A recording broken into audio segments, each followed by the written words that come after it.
ठीक है, बढ़ते हैं नेक्स्ट क्वेश्चन की तरफ हम लोग। चलिए नेक्स्ट क्वेश्चन देखते हैं, बड़ा इंपॉर्टेंट क्वेश्चन, बोर्ड में ऐसे ही क्वाड्रेटिक वाले सवाल खूब आते हैं।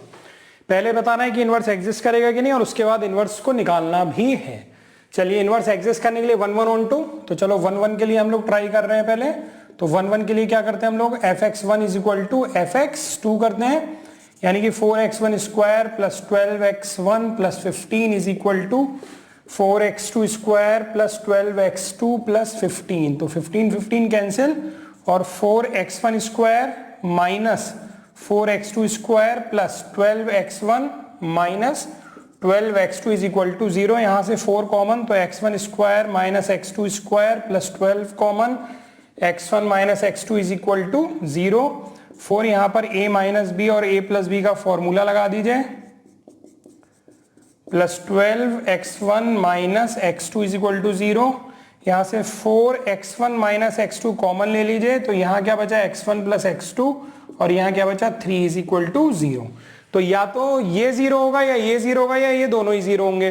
तो बच्चों ये वाली क्वांटिटी इक्वल्स टू 0 नहीं हो सकती, क्योंकि x क्या है, नेचुरल नंबर है, नेचुरल नंबर है, यानी ये 1 सबसे छोटी वैल्यू 1 ही होगी। अब यहां अगर कोई भी पॉजिटिव इंटीजर रखोगे तो ये वैल्यू कभी 0 नहीं हो सकती। तो ये 0 कब होगा, जब ये वाला पार्ट 0 हो रहा होगा, और ये वाला पार्ट अगर 0 होगा तो x1 माइनस x2 बराबर 0, यानी x1 बराबर क्या हो जाएगा, x2 हो जाएगा, यानी 1 1 हो गया।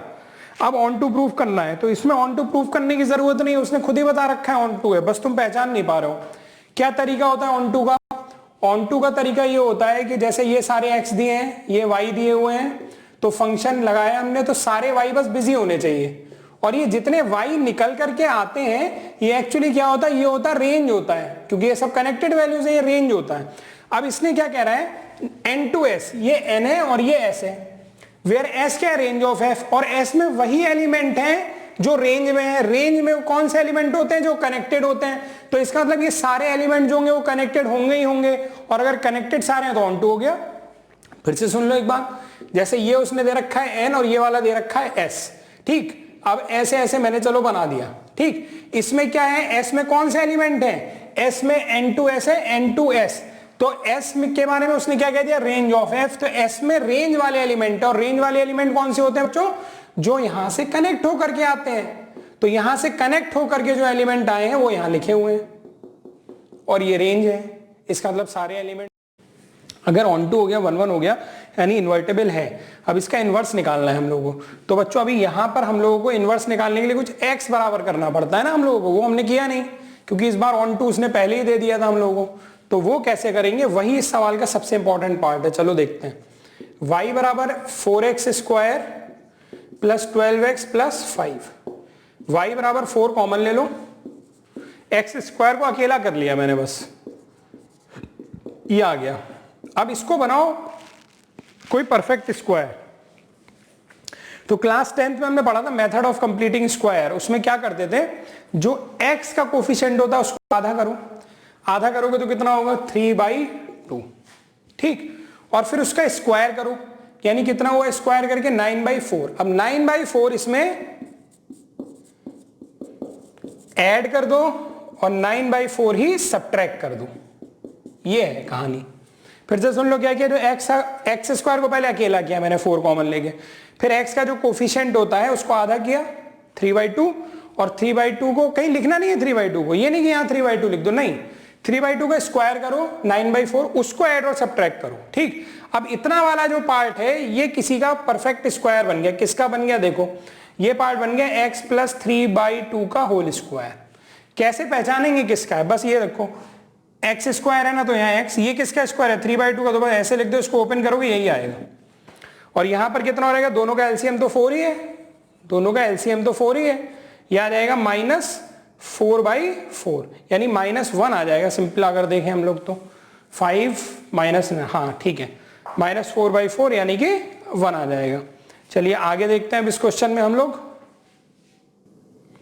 थोड़ा सा यहाँ पर लिखने में गलती हो गई है, ये 5 नहीं 15 है, तो 15 है, तो 15 है, और 15 - 9 करूंगा तो प्लस का आएगा मेरे पास 6/4, इतना आ गया बच्चों।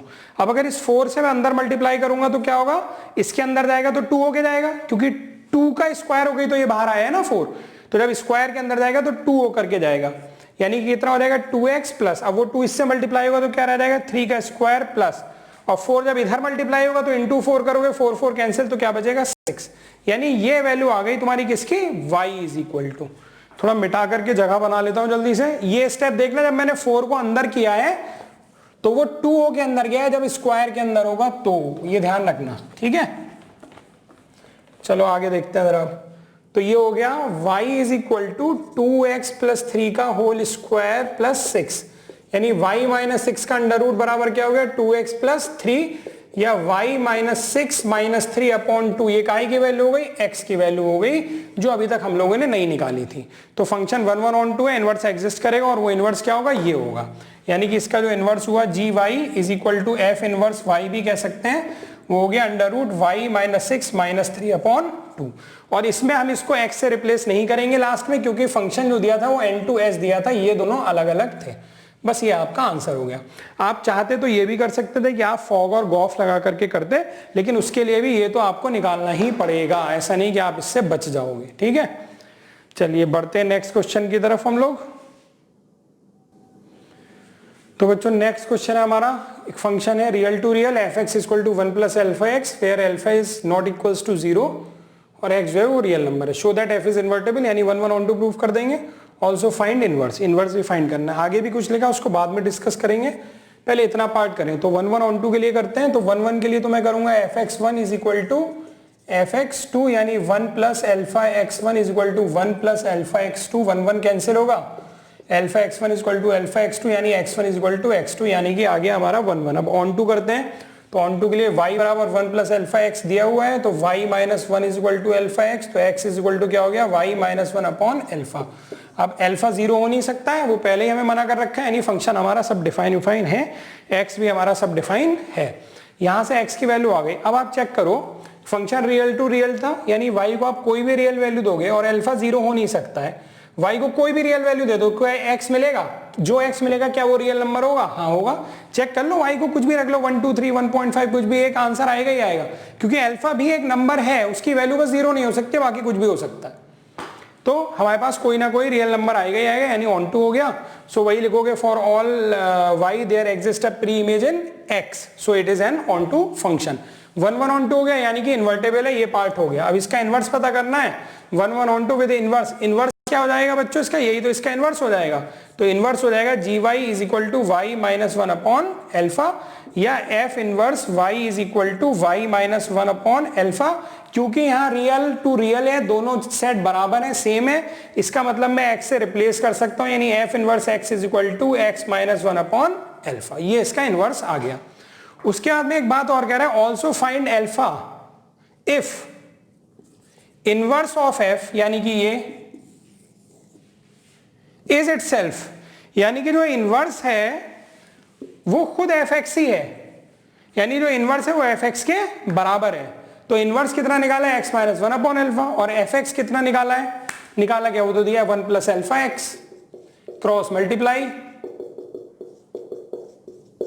अब यहां से समझो अल्फा की वैल्यू कैसे निकलेगी, कंपेयर कर दो, एल्फा स्क्वायर एक्स और यहाँ एक्स का कोफिशिएंट यहाँ अल्फा स्क्वायर है, यहाँ 1 है, तो alpha square is equal to 1, और यहाँ कांस्टेंट टर्म अल्फा है, यहाँ कांस्टेंट टर्म -1 है, तो अल्फा की वैल्यू कितनी आ गई -1, और यहां से निकालोगे तो अल्फा बराबर प्लस -1, तो दोनों से कॉमन वैल्यू क्या आ गई, अल्फा इज इक्वल टू -1। तो this is your answer. Important बात ये थी कि find alpha if inverse of f is itself, यानी जो इनवर्स है वो खुद एफ एक्स ही है। तो मैंने इनवर्स वाले फंक्शन को और एफ एक्स वाले फंक्शन को बराबर कर दिया। ठीक है बच्चों, तो अभी इस वीडियो में हम लोग इतना ही रखेंगे। अभी सीबीएसई की एक्सरसाइज 1.3 में कुछ 7-8 क्वेश्चंस हैं, तो वो मैं अगले वीडियो में आपको करके बताऊंगा। चलिए, थैंक यू वेरी मच।